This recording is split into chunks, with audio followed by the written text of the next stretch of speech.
สวัสดีคุณผู้ชมทุกท่านนะครับขอต้อนรับทุกท่านเข้าสู่รายการเอกเจ็ดกันอีกแล้วนะครับผมวันนี้นะครับเราอยู่กับรีวิวแอปเกมฮับแปลงมือถือเป็นเครื่องเล่นเกม PC ลองแล้วเป็นยังไงติดตามชมกันได้เลยครับผมอย่าลืมกด Subscribe เพื่อเป็นกำลังใจให้ทางเราด้วยนะครับ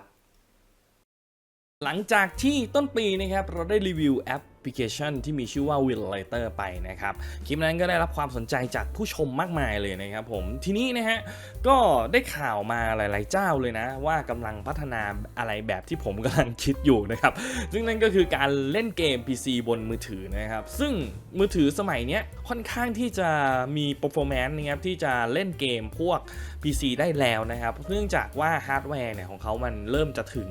แล้วนะครับแต่อาจจะไม่ได้ถึงแบบ Engine สมัยนี้นะอะไรเงี้ยดังนั้นนะครับก็ผมขอยกตัวอย่างนะครับอย่างเช่น Xiaomi นะ Xiaomi นี่ก็กำลังพัฒนานะครับแอป WinPlay ขึ้นมานะครับเพื่อจะให้รันเกม PC ในมือถือของเขาหรือแท็บเล็ตหรืออุปกรณ์ device ของเขานะครับดังนั้นนะฮะก็เข้าใจได้ว่าตัวนี้ก็น่าจะเป็นเทรนด์อีกเทรนด์หนึ่งนะครับที่กำลังจะมาเลยนะครับผมในยุคนี้นะครับประมาณนั้นดีกว่าว่าเราสามารถเล่นเกม PC ในมือถือได้แล้วนะครับก็มีหลายๆเจ้านะสามารถเล่นแบบ Cloud ได้แล้วนะครับอย่างเช่น GeForce Now นะครับก็ตอนนี้ก็เริ่มเข้ามาทำตลาดในไทยนะครับแต่ค่าบริการก็ค่อนข้างแรงนิดนึงนะครับแต่ก็ต้องเข้าใจนะครับแล้วก็อีกเรื่องหนึ่งของ AAS นะครับ AAS ก็ตอนนี้ก็ทำตัว Cloud PC นะครับที่ออกมาเดือนละประมาณ299มั้งนะครับถ้าใครอยากจะเอาไปทำงานต่างๆนะครับโดยที่ไม่ต้องพกโน้ตบุ๊กนะมีมือถือหรือแท็บเล็ตเครื่องเดียวนะครับคุณก็สามารถรัน Windows ได้เนี่ยก็อันนี้ก็น่าสนใจสำหรับ AAS Cloud PC นะครับตัวนี้ก็น่าสนใจบริการที่ค่อนข้างเวิร์กนะแบบนักเรียนนักศึกษาเนี่ยไม่จำเป็นต้องไปซื้อแบบตัว PC เครื่อง PC มาแล้วนะครับอันนั้นก็ต้องแบกรับความเสี่ยงอะไรที่มันแบบอาจจะทำหายหรือเปล่าแต่ในเมื่อทุกคนต้องถือมือถือหรือแท็บเล็ตแล้วเนี่ยนะครับถ้ามีบริการ Cloud PC แบบของ AS มามีแค่คุณมีอินเทอร์เน็ตนะครับคุณก็สามารถใช้งานตัว PC ได้นะครับอันนี้ก็น่าสนใจอีกอันหนึ่งนะอันนี้ก็เกริ่นมานิดหนึ่งนะครับหากคุณผู้ชมนะครับกำลังหาแพลตฟอร์มนะครับที่กำลังจะพัฒนามาเพื่อเกม PC นะครับแล้วก็ใช้งานง่ายนะครับคลิปนี้เหมาะเลยนะครับ คลิปนี้เหมาะกับคุณผู้ชมนะครับไม่ว่าจะเป็นคนที่ใช้มือถือ low end นะครับหรือว่า high end นะตัวนี้ก็คิดว่าน่าจะมีการตั้งค่าเฉพาะตามแบบฉบับของในแต่ละมือถือนะครับแอปพลิเคชันนี้มีชื่อว่า Game Hub ครับ Game Hub เนี่ยนะครับเป็นแอปพลิเคชันนะครับที่ขึ้นตรงน่าจะขึ้นตรงกับของเกมเซอร์นะมีอินเทอร์เฟซที่ค่อนข้างเรียบง่ายแล้วก็ดูสวยหรูมากนะครับซึ่งตัวของเขาเองเนี่ยมีความพิเศษอย่างนึงก็คือตัวเขาเองเป็นอิมูเลเตอร์ของเกม PC ด้วยนะครับซึ่งก็ใช้ WINE นะครับในการรันนะฮะ WINE ที่เคยบอกไปแล้วนะครับก็เป็นแพลตฟอร์มเดียวกับตัว Winlator นะแต่ตัวเขาเองเขาจะเป็นระบบแบบอัตโนมัตินะครับว่ามือถือของคุณเนี่ยเหมาะกับเวอร์ชันนี้นะอะไรอย่างเงี้ยแล้วก็จะดีเทคเองนะครับวันนี้จะเป็นยังไงเดี๋ยวเรามาดูแอปพลิเคชันนี้กันดีกว่านะครับผมเอาล่ะนะฮะก็แอปพลิเคชันนี้นะครับก็เข้าไปที่ www นะครับ gamehub.clg.com clg.com นะครับประมาณนี้นะครับผมอ่านไม่ออกถ้าอ่านผิดขออภัยด้วยนะครับแล้วก็เข้าไปก็จะเจอหน้าตาแบบนี้นะครับก็คือเป็นเกม Hub แล้วก็ Breaks the Binary Play Without Limit นะครับตัวนี้ก็ตอนนี้ก็จะเป็นมีเวอร์ชัน Android ออกมาก่อนนะครับตัว iOS ยังไม่มีนะครับแต่ถ้าคุณมี Android แล้วคุณก็สามารถโหลดไปลองได้นะครับผมหน้าตาของเขาก็จะเป็นประมาณนี้นะครับก็จะมีการปรับแต่งตัว library ของเราได้นะครับประมาณนี้เดี๋ยวเราเข้าไปดูในมือถืออีกทีตอนนี้ดูคร่าวๆกันก่อนนะครับแล้วก็ในอนาคตหรือว่าตอนนี้ไม่รู้นะเขารองรับตัวหลายๆอย่างได้นะครับทุกๆแพลตฟอร์มลงในตัวเกม Hub อันเดียวนะครับไม่ว่าจะเป็นการรีโมทเพลย์นะครับการเล่นเกม PC ผ่านอิมูเลเตอร์ของเกม Hub เองแล้วก็ GeForce Now อะไรอย่างนี้อยู่ในนี้หมดเลยนะครับก็โอเคนะครับอันนี้ก็น่าสนใจมากๆนะครับแล้วก็ตัวนี้นะครับก็สามารถเซฟแบบ cross platform ได้ด้วยนะครับแต่อาจจะเป็นฟีเจอร์ที่เราจะต้องศึกษากันอีกทีหนึ่งนะครับแต่ว่าที่ผมจะเน้นในตอนนี้เลยก็คือนะครับการที่เราสามารถรันเกม PC ได้ด้วยแอปนี้นะครับผมนี่นะครับเขาบอกว่าตอนนี้อะไรคือเกม Hub นะครับก็คือแพลตฟอร์มที่ support PC emulator นะครับ cloud gaming และเกมสตรีมมิ่งนะครับโดยที่เขาจะอนุญาตเนี่ยให้ user เนี่ยใช้คอนโทรลเลอร์ได้นะครับหรือว่า touch control ก็ได้นะครับผมประมาณนี้นะครับเกม Hub it free use ไหมเกม Hub ฟรีครับยังไม่มีการเก็บตังค์ตอนนี้นะครับแต่ว่าก็อาจจะมี พรีเมียมเกมมิ่งในอนาคตนะครับเขาอาจจะมีเซิร์ฟเวอร์ของตัวเองหรือว่าอะไรก็ตามนะครับทีนี้เราค่อยไปดูตอนตรงนั้นอีกทีแต่ตอนนี้เขายังใช้ฟรีอยู่นะครับผมแล้วก็ device เนี่ยมี device อะไรบ้างที่ support Game Hub นะครับก็เขาบอกว่า Game Hub is compatible with wide range นะครับ device นะครับ include smartphone tablet PC ดังนั้นเขาไม่ได้บอกนะครับว่าคุณจะต้องใช้ Snapdragon เท่านั้นนะครับหรือว่าใช้ CPU อะไรนะครับไม่ได้บอกเลยดังนั้นใช้ได้ทุกอันเลยครับดังนั้นอันนี้เป็นการเคลียร์แล้วนะว่าจะเป็น Snapdragon หรือว่าจะเป็น Dimensity อะไรอย่างเงี้ยนะครับใช้ได้นะครับใช้ได้แต่ว่าเครื่องคุณจะต้องไหวในการรันเกมนั้นๆด้วยนะครับ Dutch Game Hub Support Controller on Touch Control เนี่ยนะครับแน่นอนเมื่อกี้เขาบอกไปแล้วข้อนี้1นะครับแล้วคุณจะเล่นเกม PC บน Game Hub ได้ไหมได้ครับได้นะครับเขามี PC Emulator Feature ที่เป็นคีย์หลักของการเล่นเกมตัวนี้นะครับดังนั้นนะครับเดี๋ยวเราค่อยมาอธิบายกันนะครับว่าเล่นกันยังไงนะครับแล้วก็เกม Hub เนี่ยต้องต่ออินเทอร์เน็ตในการเล่นไหมนะครับเขาบอกว่า PC Emulator เนี่ยสามารถ work offline ได้ด้วยนะครับแต่ Cloud Gaming กับการ Streaming เนี่ยคุณจะต้องต่ออินเทอร์เน็ตเท่านั้นนะครับนะครับแล้วคุณจะเล่นเกม Hub ได้ยังไงนะครับก็ไม่ยากครับคุณก็แค่ดาวน์โหลดเกม Hub ไปแล้วก็ไปติดตั้งนั่นเองแล้วก็เล่นเกมได้เลยนะครับมีแค่นี้เลยนะครับหน้าเว็บเขามีแค่นี้นะครับทีนี้นะครับสิ่งที่คุณต้องทำนะครับคุณก็ดาวน์โหลดเกม Hub ไปนะครับแล้วคุณก็จะได้ไฟล์เป็น APK ไปนะฮะทีนี้เดี๋ยวเราไปดูการติดตั้งในมือถือกันดีกว่าเอาละครับเมื่อเราได้นะครับไฟล์ APK มาแล้วนะเราก็มากด install กันเลยนะครับผมก็จะทำการ install ให้คุณผู้ชมได้ดูเลยนะว่ามัน install ค่อนข้างง่ายตอนนี้เขาก็กำลังสแกนไวรัสสแกนแอปว่ามีสิ่งแปลกปลอมหรือเปล่านะครับผมอะไรอย่างนี้พอลงกันเรียบร้อยนะครับเรากดเปิดไปเลยนะครับผมหน้าตาของเกม Hub ก็จะได้มาเป็นประมาณนี้นะครับนี่มาแล้วนะครับทีนี้เราก็ต้องการ sign in นะครับผมถ้าคุณยังไม่มี ID นะครับในการ sign in คุณก็ต้องสร้าง ID ขึ้นมาก่อนนะอย่างผมขออนุญาต sign in แป๊บหนึ่งนะครับนะครับตอนนี้ก็ sign in ไปเรียบร้อยแล้วนะครับถ้าใครมีเกมเซอร์นะครับก็ต่อเกมเซอร์ได้เลยนะครับหรือถ้าใครมี BSP ก็ต่อกับ BSP ได้นะครับอย่างผมเดี๋ยวผมก็จะขออนุญาตต่อกับ BSP D11 นะครับผมเสร็จแล้วก็กด allow ไปเลยนะครับนี่นะครับเขาก็จะมีการขอ permission ต่างๆนะครับคุณก็ให้อนุญาตเขาไปเลยนะครับเพราะว่ามันก็จะเป็นค่าที่จะต้องอนุญาตทั้งหมดนะครับประมาณนี้นะครับโอเคพออนุญาตแล้วนะครับเดี๋ยวเขาก็จะให้ allow ต่อนะครับแล้วกด A allow ไปเลยนะครับผมขณะให้แอปนะครับก็กด allow ไปเรื่อยๆนะครับแล้วก็เขาก็จะมีให้ถามว่าจะอัปเดต notification ไหมก็ stay update ไปนะครับก็จะมี notification มาเรื่อยๆนะครับผมโอเคนะครับก็ขอเซฟวิดีโอคลิปนะครับก็ allow ไปนะครับผมอนุญาตทั้งหมดไปเลยนะครับแล้วก็เข้าสู่หน้าจอของเกม Hub นะครับซึ่งตัวนี้ก็จะเป็นหน้าอินเทอร์เฟซของเขานะครับก็คือข้อมูลอะไรต่างๆนี่มันก็จะอยู่ในหน้าจอนี้ทั้งหมดนะครับผมนี่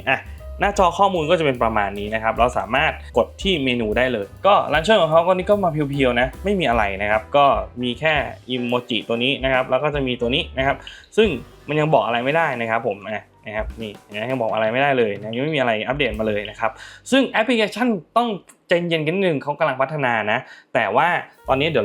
สิ่งที่เราต้องทำนะครับคือเราจะมาเล่นเกม PC กันนะครับโอเคนะครับทีนี้นะครับเขาก็จะถามหาเกมว่าคุณจะหาเกมอะไรในนี้นะครับซึ่งในเครื่องนี้นะครับผมได้ลงไฟล์เกมที่ install ใน PC ผมแล้วก็ดึงตัวโฟลเดอร์ที่ install ลงไปในนั้นแล้วนะครับลากทั้งโฟลเดอร์นะครับมาในตัว Android แล้วนะครับซึ่งดังนั้นนะครับวิธีนี้ผมจะไม่สอนนะว่าโหลดจากไหนนะครับหรือว่าวิธี install ยังไงนะครับถ้าผมว่าสอนอะไรแบบนั้นไปเดี๋ยวช่องมันจะมีปัญหานะครับดังนั้นก็ขออนุญาตไม่สอนตรงนี้แล้วกันนะครับผมที่ต่างเอาว่าทุกคนที่เข้ามาเล่น Emulator เนี่ยจะต้องรู้อยู่แล้วว่าต้องไปหาจากแหล่งไหนอะไรอย่างนี้นะครับ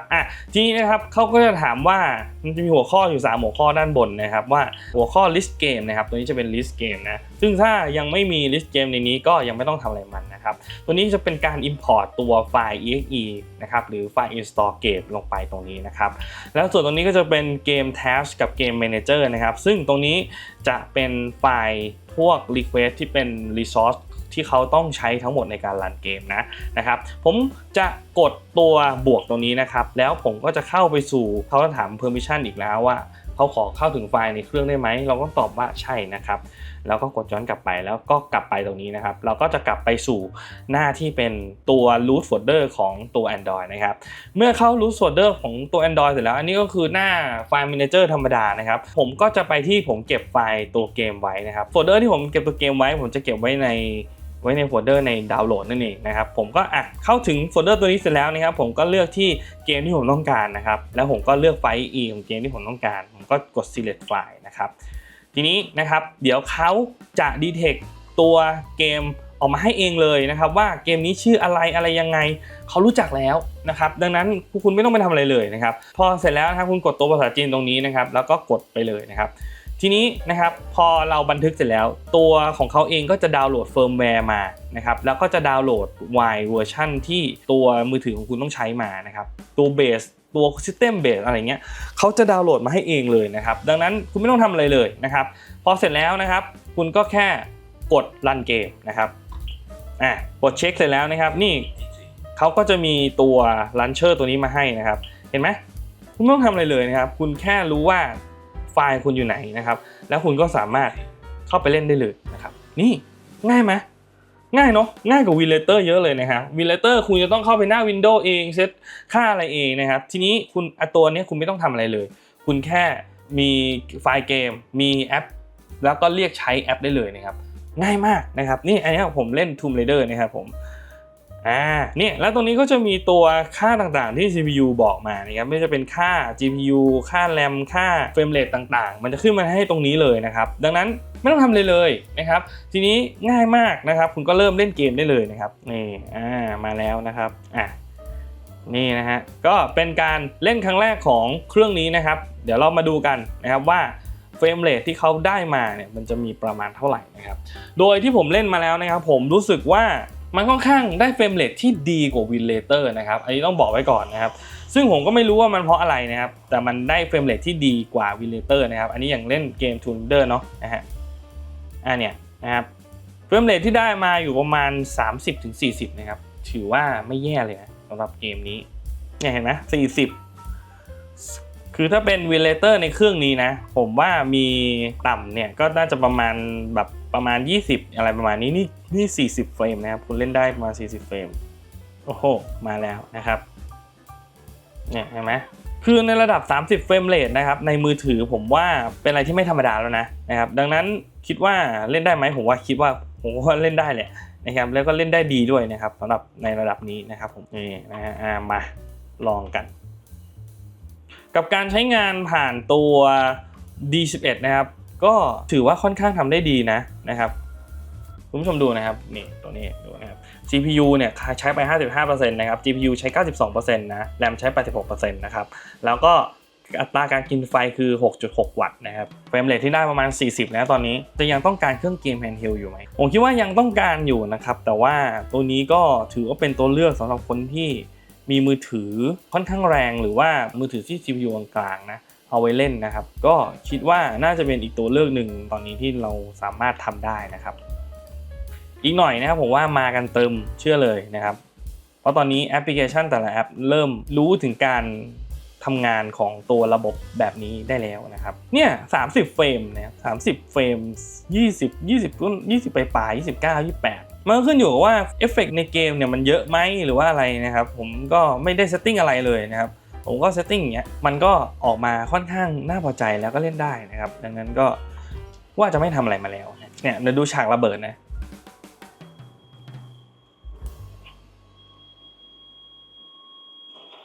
โอ้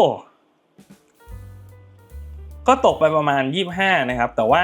ผมว่ามันยังลื่นๆอยู่เลยนะผมว่าเฟรมเรทที่เขาแสดงจริงๆแล้วเนี่ยมันอาจจะไม่ค่อยตรงเท่าไหร่นะครับ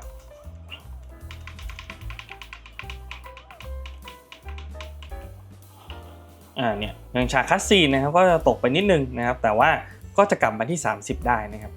ถือว่าโอเคนะสำหรับการเล่นเกมผ่านแอปนี้นะครับเนี่ยดูในฉากที่มีไฟนะครับก็อยู่ประมาณ30นะครับไม่แย่นะครับไม่แย่การเล่นเกมผ่านแอปนี้ง่ายมากด้วยนะครับนี่นะฮะเนี่ยภาพที่ได้ก็ลื่นๆนะครับสวยมากด้วยนะผมว่าเฟรมเรทที่เขาโชว์มาอาจจะผมว่าน่าจะ30นิ่งๆหรือเปล่าได้อยู่นะ30นิ่งๆเนี่ย มันนิ่งเกินกว่าที่เฟรมเรทที่เขาบอกมามันดูไม่ค่อยตกเลย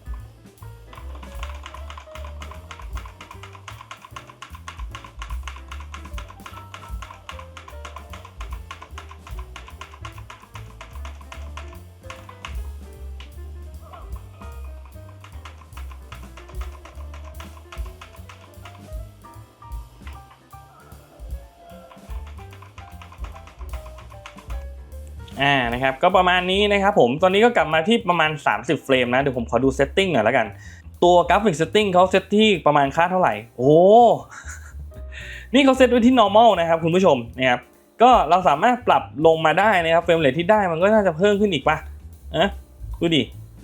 เนี่ยเมื่อกี้เขาเซตไว้ normal นะครับเนี่ยเฟรมเรทพุ่งมาเป็น40กว่านะครับดังนั้นเมื่อกี้นะครับคือค่า setting normal นะผมปรับไปแล้วกลับเป็น low นะครับก็ได้เฟรมเรทที่ลื่นกว่าเดิมกว่าเมื่อกี้นะครับผมก็จะประมาณนี้นะครับสำหรับการเล่นเกม Tomb Raider นะครับผมก็ถือว่าโอเคนะผมคิดว่ามันเล่นได้แบบลื่น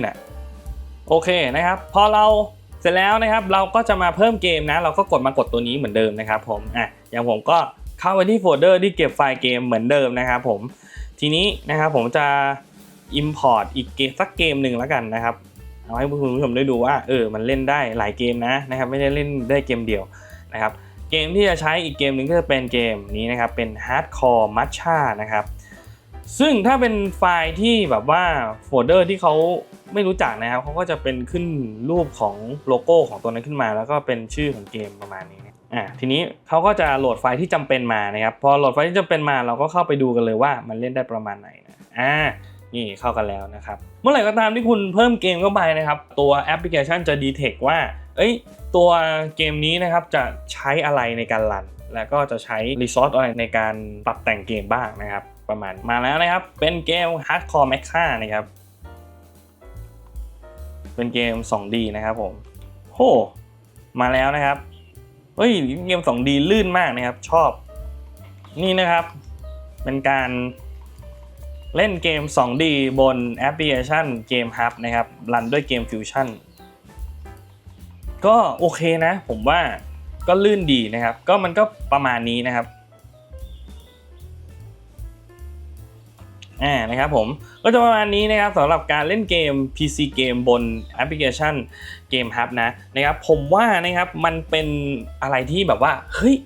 เริ่มพัฒนามาแล้วนะครับมีหลายแอปพลิเคชันที่ออกมาแล้วนะเดี๋ยวผมยังจะไล่รีวิวให้หมดเลยนะครับว่ามีแอปพลิเคชันอะไรบ้างนะครับที่เล่นเกม PC แบบนี้ได้อีกนะครับนอกจาก Winlator แล้วก็ Game Hub นะครับ Game Hub นี่จะรันด้วยเกม Fusion เนาะนะครับก็อาจจะมีพวกมอดบ้างอะไรบ้างนะครับทีนี้ก็เดี๋ยวเราก็มาดูกันนะครับว่าเป็นยังไงนะครับในส่วนของแอปพลิเคชัน WinPlay นะครับของ Xiaomi นะครับถ้าสมมติว่าเขาออกมาแล้วก็อาจจะเอามารีวิวให้ทุกคนได้ดูกันนะครับว่า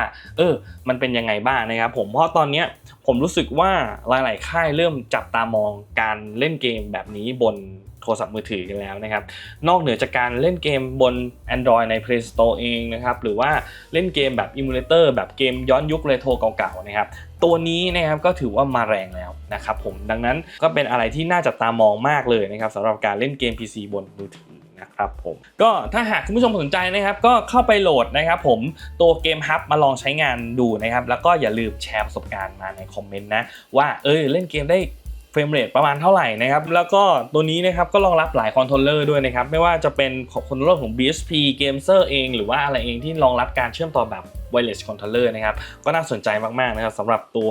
แอปพลิเคชันนี้นะน่าจับตามองมากๆนะแล้วก็อยากจะรู้ว่าอนาคตเนี่ยเขาจะอัปเดตเป็นแบบไหนด้วยโอเคนะครับก็จะประมาณนี้แล้วกันนะครับสำหรับการรีวิวแอป Game Hub นะครับผมก็ถ้าใครชอบคลิปนี้นะครับก็รบกวนกดไลค์กดแชร์กด Subscribe ทางเจะด้วยเป็นกำลังใจให้เขาทำคลิปใหม่ๆเนาะสำหรับวันนี้จะต้องขอตัวลาไปก่อนนะครับแล้วกันใหม่คลิปหน้ามีคลิปอะไรก็ต้องติดตามดีๆนะครับสำหรับวันนี้สวัสดีครับผม